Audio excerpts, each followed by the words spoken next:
and welcome, you beautiful bookish people. My name is Brooke if you're new here, and I like to read fantasy books. Today is a beautiful day to tell you about the books I've been reading and recommend some really great titles to you. Now, I have done 2 parts to this before this one. This is part 3, so if you've not watched the first 2, definitely go check that out because I give you some amazing recs. But today is going to be another mood-based recommendation video, and I'm not talking like when you're happy or when you're sad. No, I'm talking when you're in the mood for very specific things, and we will get into these exact specific things. So without further ado, let's get into it. The first book that I want to mention is going to be a book when you're in the mood for a prison setting in a dystopian world. It's going to be To Cage a Wild Bird by Brooke Fast. This is a dystopian romance that I had the absolute pleasure. I cannot speak. I had the absolute pleasure of reviewing this arc. Now, I do believe it is already on Kindle, so you can go ahead and read it, but the physical copy comes out in March. And this story was so bingeable, had me very much connected to the story and wanting to see what happens because the stakes are pretty high. And a lot of people compare it to Prison Break. Now, I don't know how accurate that is because I've not seen that, but basically this story is set in a prison. Actually, let's rewind a second. Let me tell you the synopsis of the book. This story is about Raven, and she is a notorious bounty hunter in the society that she lives in until one day her brother gets captured and sent to Endlock Prison. Now, Endlock Prison is somewhere you do not want to be. This is kind of like a death sentence. The prisoners that go to Endlock are available every day for civilians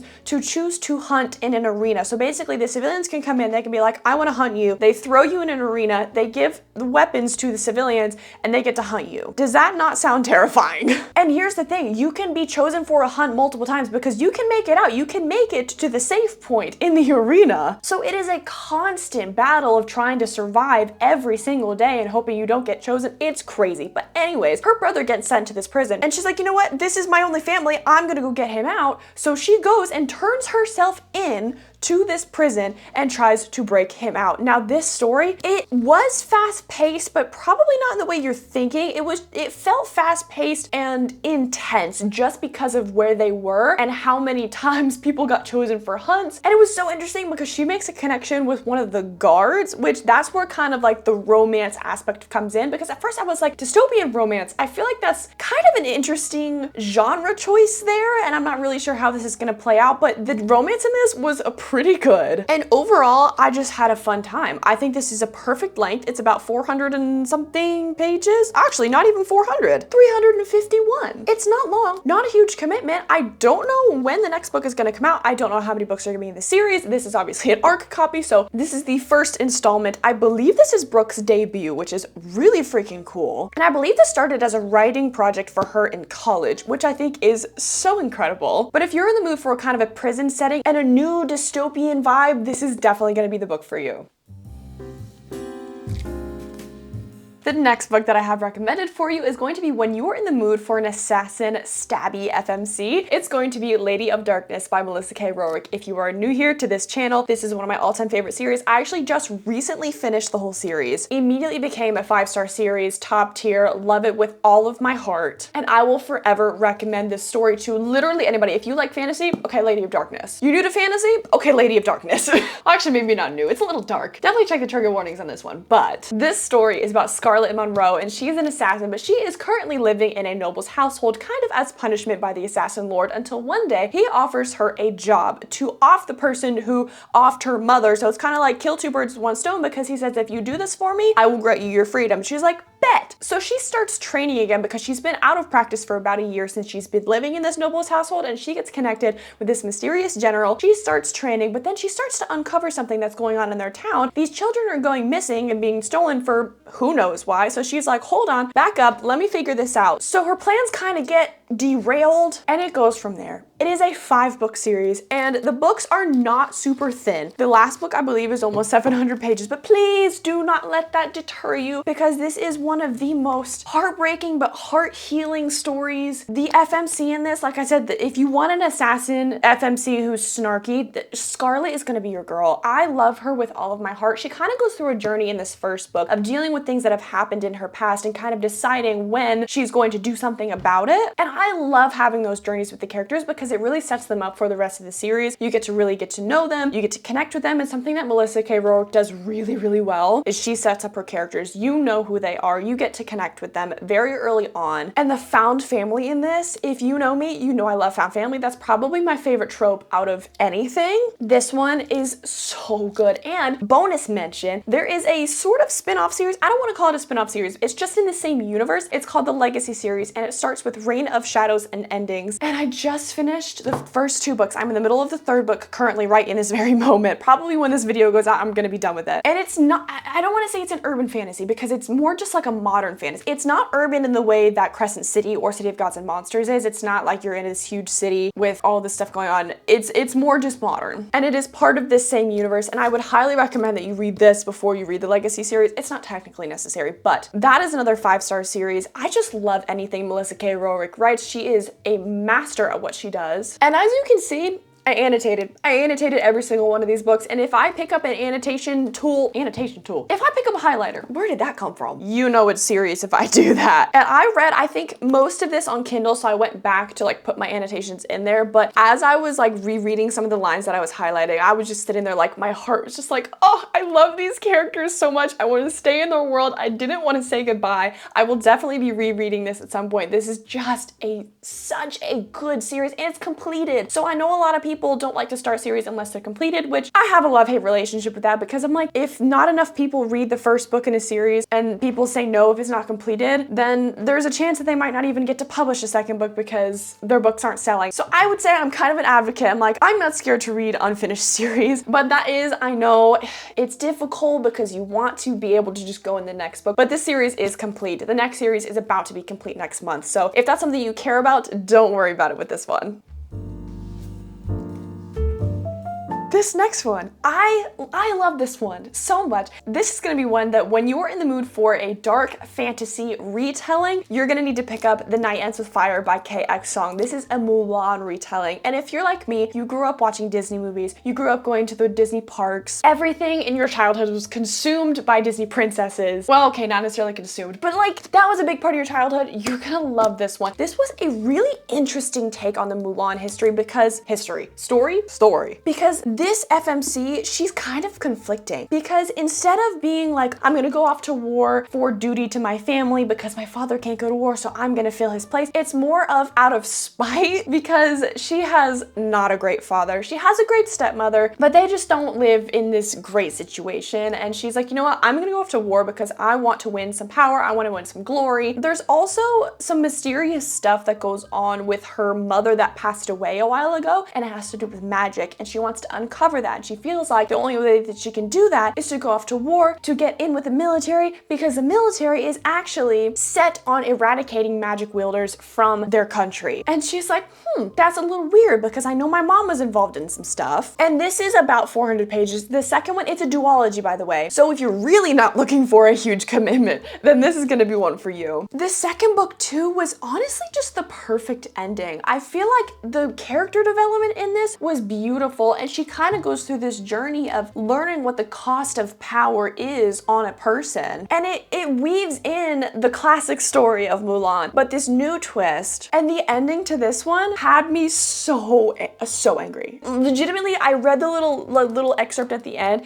I guess you could kind of call it an epilogue. It's almost like a newspaper clipping. Oh, it made me want to throw the book across the room. I was like, You've gotta be kidding me. That's how this one ends? So the cliffhanger is a little gnarly, so if you don't like cliffhangers, then you might want to make sure you have the second one on hand. I'm not gonna tell you to not read it, because you need to go straight into the second one, because the second one's already out. I just have so much love for this one. It's a great story. It was kind of, I don't wanna say it was a break, but because it is a fantasy retelling, you kind of have a little bit of the plot, like you already know a little bit where it's going. I will say the second one definitely branched off from that because of how things unfolded in this one. And there's a little bit of a love triangle in here too. So don't go into it expecting though a big romance plot. That is definitely a subplot. So just be aware of that. And I think sometimes it's so hard to do retellings well, but this one definitely did it super well.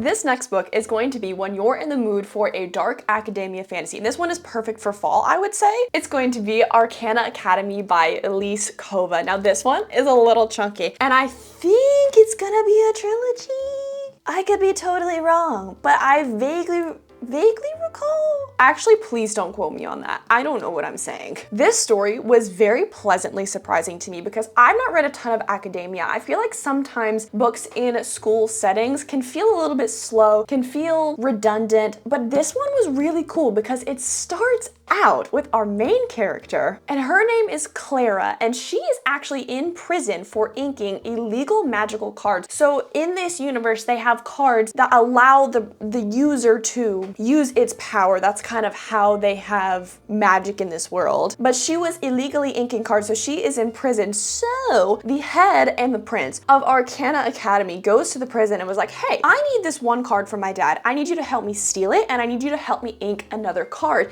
If you do this for me, I will grant your freedom from the prison, but you have to go to Arcana Academy, you have to study, you have to do the whole thing, and you have to help me with this. And the romance in this was really interesting because the ending did something that I feel like some authors are afraid to do, and it's going to be the most interesting plot in the next book because it's gonna have to kind of either diverge or converge. I don't know where it's gonna go, but the build up to this romance, the build up to, I don't want to say it's like necessarily a heist, so I don't want to get too into that because it's not like a Six of Crows level heist, but she is going to have to steal some cards. But I feel like it's sort of One Dark Window meets Harry Potter with a little bit of the heist aspect, not from Six of Crows, but like that kind of vibe, you gotta do this heist. That's this book. I also listened to this one on audiobook, and I really enjoyed the narrator. Look, I'm kind of new to audiobooks, so when I say an audiobook is good, I don't know if that has a lot of weight because I've not listened to a lot of them, but from what I can tell, I have listened to one or two bad audios. I was like, it made me not want to read the book, honestly. But this one was really good. I really enjoyed it. And since this book is a little bit chunkier, it's about 550 pages, it might feel a little bit less daunting to listen to this one on audio, but this one does end in a cliffhanger, I will warn you. But I feel like it's perfect for fall because it is in an academic setting, and I feel like it was really balanced in terms of plot and characters, and it didn't feel slow. It kind of just felt like a breath of fresh air because it wasn't super fast paced, but they were still working towards a goal most of the time while she was in school. So it made it really interesting to kind of balance those two, and I really enjoyed it. It made me want to read more academic setting books, which if a book makes you want to read more books, I feel like that's really good. That's a good sign. This next book is if you're in the mood for a dark fantasy with emotional damage to the nines. It's going to be Alchemised by Sen Lin Yu. Guys, I cannot overstate the fact that this it feels like it changes you. And it's so intense.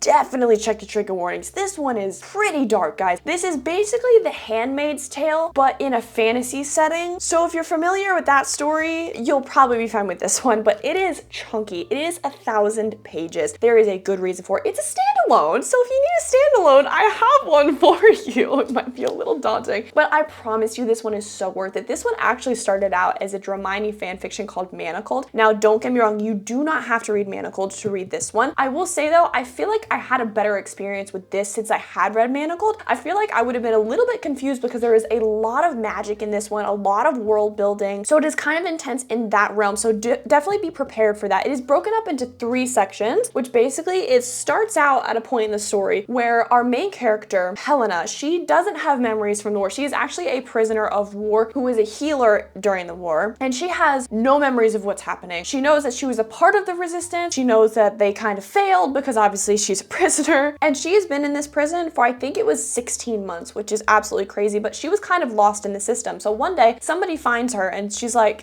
what are you doing here? Who are you? Whatever. And they decide that they are going to send her to somebody called the High Reeve, which is basically a high up into the necromancer regime that they have going on. The necromancers won the war, and they're sending her to the High Reeve, and his job is to uncover her memories and a lot more. And I can't really say more than that because it starts out there. She starts out, hey, who are you? You're gonna need to go to the High Reeve. We'll get you out of this prison, but you're gonna kind of be his prisoner now. And then it goes into her flashback. So you do get what memories she's missing, and then it goes back to the current spot. So it kind of breaks up in the middle there, but it makes sense. And a lot of people are like, oh, why don't you just read it in chronological order? There's a reason. The emotional significance of why she puts it into this specific order is absolutely crazy. She is a wonderful writer. Senlin Yu, oh my God, she writes this so intentionally and she knows how to hurt you. And it's one of those things where it's not necessarily like a bad ending